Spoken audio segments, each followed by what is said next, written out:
Assalomu alaykum, hurmatli Uyg'ur qarindoshlar, qanday ahvolinglar? Yaxshimi? Xabar kanalimizga xoş geldinglar. Bugun 6-oyning 24-kuni. Hozir Amerika Aqsaroyida Prezident Trump efendimdan boshqa yana ikki xil ko'z qarashda turayotgan ikki xil guruh bor ekan. Guruhining bir xili bo'lsa, Xitoy davlatiga nisbatan müdedil siyosat va müdedil pozitsiya orqali Xitoy davlatiga chora-tadbir qo'llanish ko'z qarashdagi guruh ekan.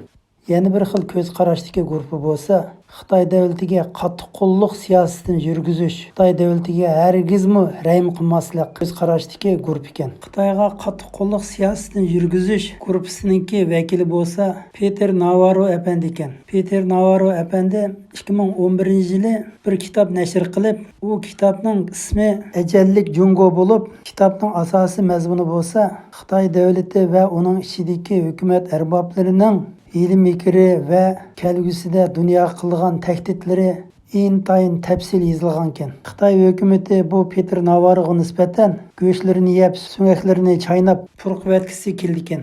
Agar Peter Navarroning xohishi bo'yicha ish qilgan bo'lsa, 2 kunning ichida Xitoy davlatini tuz qilib yo'q deb etkisi keldi ekan. Peter Navarroning ko'z qarashida Xitoyning kasofatidan Amerika davlati ziyonkashlik va iqtisodiy ziyonga uchrab, Xitoy davlati bu ziyonni cho'qim to'liqlash va to'lash shart qilindi ekan. Hozir Amerika Xitoy davlati o'tirsida 3 cho'ng masala bor ekan. Birinchi cho'ng masala bo'lsa, Hong Kong masalasi ekan. Ikkinchi cho'ng masala bo'lsa, Uyg'ur va Tibet masalasi ekan.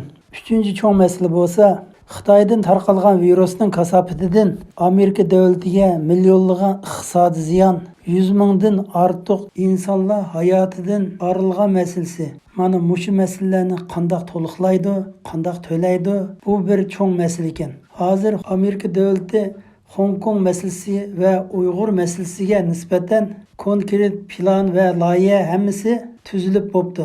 Endi Xitoy davlatiningki pozitsiya masalasiga qarab turib, Amerika davlati Hong Kongga berilgan alohida imtiyoz masalalarining hammasini to'g'nitib, hammasini to'xtatdi ekan. U chog'da Xitoy davlatiga keladigan ziyon hasilab oshadi ekan. Shunga Hong Kong masalasiga nisbatan ilib borilgan chora-tadbirlar qadam bosqich bilan ilib berilib o'tibdi. Bo'libmi Xitoyning 7-oyning 1-kunidagi yig'inida Hong Kongga nisbatan davlat bexatarlik qonuniga qarta Amerika davlati Hong Kongga chora-tadbirni texnik kuchaytirdi ekan. Aytishlarga qaraganda 7-oyning 1-kuniga qadar Hong Kongga nisbatan ilib borilgan jazo loyihalari aniq o'tirg'a qo'yildi ekan.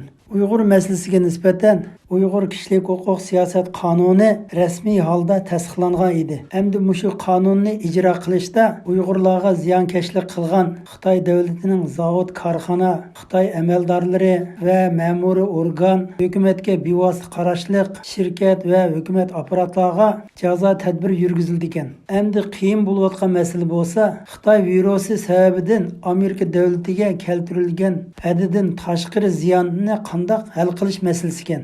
Xitoy virusi orqali Amerikaga keltirgan ziyonni hal qilishda konkret tadbirlar texi o'tirg'a qo'yilmoqda. Hong Kong masalasi bo'lsin, Uyg'ur masalasi bo'lsin, bu masalalar Xitoyning tavalligida bo'lib, buningga qarata yurgizilgan jazo tadbirlari asosan tuzilib bo'ldi. Lekin Xitoyning ziyonkashligi Amerika davlatiga kelib, millionlagan iqtisodiy ziyon va 100 mingdan ortiq insonlarni o'ldirgan masalasini qanday bir taraf qilishda Amerika davlati cho'qim buning hisobini olmasa bo'lmaydi ekan. Shunga Xitoyga qattiq qo'l siyosatini yurgizish ideyasida bo'layotgan Peter Navarroning ko'z qarashicha, Xitoy davlatiga nisbatan birdan-bir unumli jazo tadbiri nima deganda chegara tambojinisining boj tadbirini o'rlitish. Shunga Xitoy mollaridan oladigan bojni o'rlitishda birinchi qitimliq savdo kelishim masalasini yitib tashlash. Birinchi qitimliq tuzilgan savdo kelishimda Xitoy davlati bo'lsa 2 yil ichida Amerika davlatidan 200 milliardlik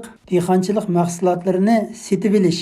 Amerika davlati bo'lsa Xitoyning Amerikaga kiradigan mahsulotlariga bojni o'rlatmaslik degan mazmunlar tuzilgan ekan. Endi Xitoy davlatiga birdan-bir jazo qo'llanishda cho'qim birinchi qitimliq tuzilgan savdo kelishimni yitib tashlab, Xitoy mahsulotlariga hasilab boj qo'yish ekan. ekan. Peter Navarro efendimning o'tirg'a qo'yib kelayotgan ko'z qarashi bo'lsa, Amerika va Xitoy davlati o'tirsidagi eng oxirgi bir mavjud bo'lib turayotgan birinchi qitimliq savdo kelishimini yitib tashilsa, u chaqda Amerika davlati unumli shaklda Xitoy davlatiga keskin jazo yurgizish, Xitoy Amerika o'tirsida keskin surkilish paydo bo'lish va Xitoy davlatining adabini berish yo'llari ochiladi ekan. Amerika davlatining yana bir qism shirkatlarimi Xitoy davlatida so'rilib yurmaydi ekan. U chaqda Amerikaning Xitoy Janubiy dengiz ustida Xitoy davlati bilan keskin urush qila oladigan, Hindiston chegara to'qinishiga nisbatan Amerika davlati keng ko'lamda yordam qila oladigan,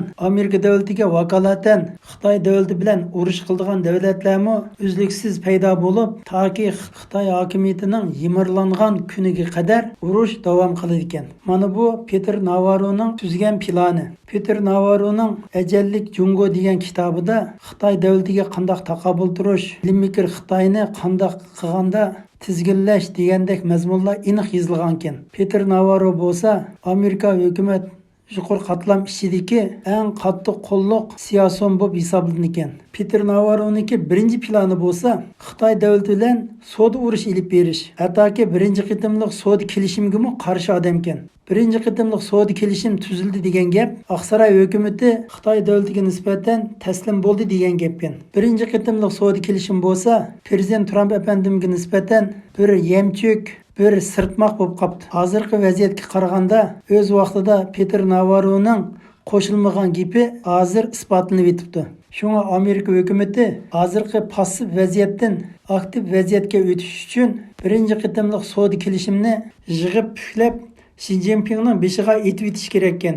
Mana bu Oqsaroy ichidagi qattiq qo'lliq siyosat guruhining ko'z qarashi ekan. Hamda Oqsaroyning ichidagi yumshoq qo'l siyosatchilarningki deydigan gapi Hong Kong masalasi kelgan chaqda qadam bosqichlar bilan Hong Kongning hozirgi imtiyozlarini ilib tashlab, Amerika davlatining iqtisodiga bir dillam ziyon bo'lishining oldini olish, Hong Kongdagi Xitoy amaldorlarining tizimligini bekitib chiqish orqali ularga jazo yurgizish deganda ko'z qarashdi ekan. Hamda Uyg'urlarning masalasiga nisbatan Uyg'ur kishilik huquq qonuni bo'yicha shu qonunga munosabatlik Xitoy amaldorlari va Xitoyning shirkatlari va ma'mur organlariga jazo yurgizsak bo'ldi deb qaraydi ekan. Hamda Xitoy virusining sababidan Amerika davlatiga keltirgan ziyon va o'lgan odamlarning masalasini tadrijiy bo'ldi qilib etsak, bu masalalar baribir hal bo'lmaydi. Hal bo'lish nisbatimi intayin tuvan. Bu bir qiyin masala. Vaqtning o'tishi bilan butun insonlar unutib ketadi deb qaraydi ekan. Uyg'ur masalasiga kelgan chaqda uning hisob so'rig'ini davomlashtirsak bo'ldi deb qaraydi ekan. Hozir Oqsaroy ichidagi Müdedil siyosat guruhi bilan qattiq qo'lliq siyosat guruhi o'tirsida qattiq talash-tatish bo'lib o'tibdi. Hozir Oqsaroy hukumat qatlamiga qarasak, prezident Trump efendim bilan bosh maslahatchi Peter Navarro efendimniki ikkisining ko'z qarashlari asosan birdek ekan.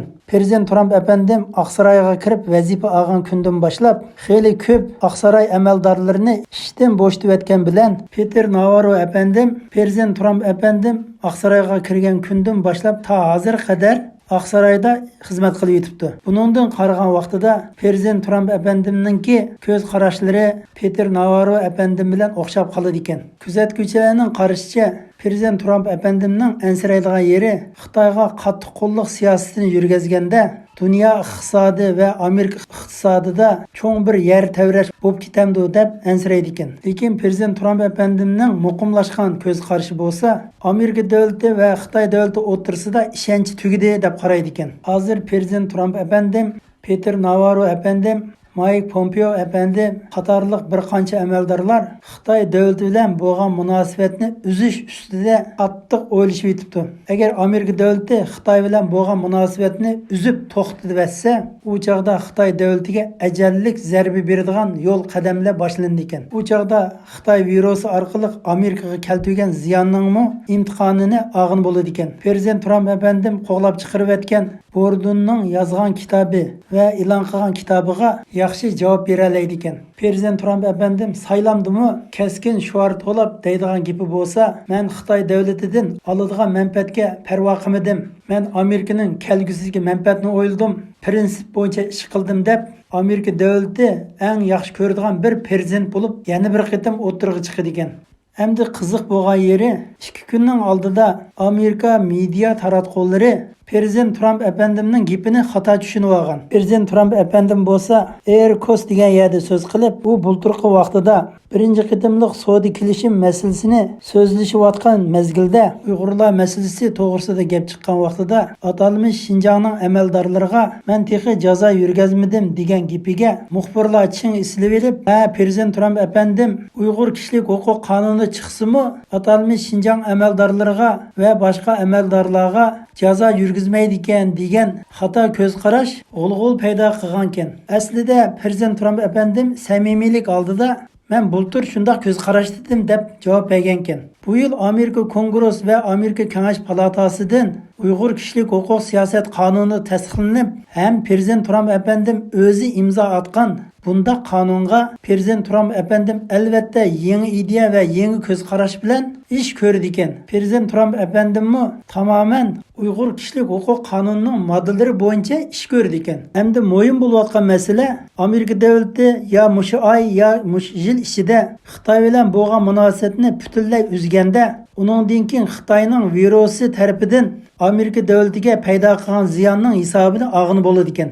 Hong Kong masalasiga kelganda, xuddi shaxmat teshiga o'xshash Xitoy qandoq bir peshga o'tgan bo'lsa, Amerika davlati shuning qarta tadbir va jazo ilib bordi ekan. Bugungi tahlilimiz mishagicha davomlashadi. Qimmatli vaqtingizni chiqarib, anglab berganinglar uchun ko'pdan ko'p rahmat. Assalomu alaykum va rahmatullohi va barakatuh.